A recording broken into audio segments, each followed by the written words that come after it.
It made sense that Archibald should die on this nasty urban street where he had ended up, living alone at the age of 47 in a one-bedroom flat above a deserted chip shop.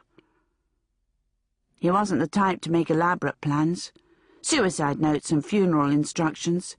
He wasn't the type for anything fancy. All he asked for was a bit of silence, a bit of shush, so he could concentrate. He wanted it to be perfectly quiet and still, like the inside of an empty confessional, or the moment in the brain between thought and speech. He wanted to do it before the shops opened. Overhead, a gang of the local flying vermin took off from some unseen perch, swooped, and seemed to be zeroing in on Archie's car roof, only to perform at the last moment an impressive U-turn, moving as one with the elegance of a curveball and landing on the Hussein Ismail, a celebrated halal butcher's.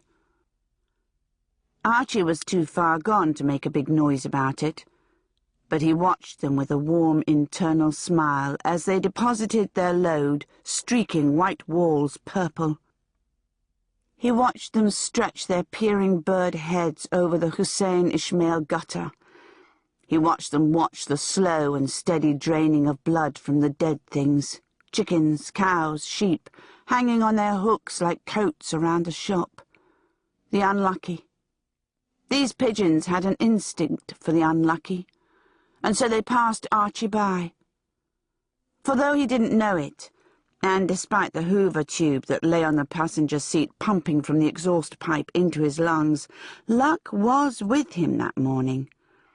The thinnest covering of luck was on him like fresh dew. While he slipped in and out of consciousness, the position of the planets, the music of the spheres, the flap of a tiger moth's diaphanous wings in Central Africa, and a whole bunch of other stuff that makes shit happen, had decided it was second chance time for Archie.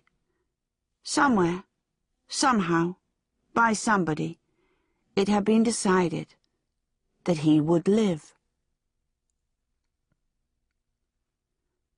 The Hussein Ismail was owned by Mo Hussein Ismail, a great bull of a man with hair that rose and fell in a quiff, then a ducktail. Mo believed that with pigeons, you have to get to the root of the problem, not the excretions, but the pigeon itself.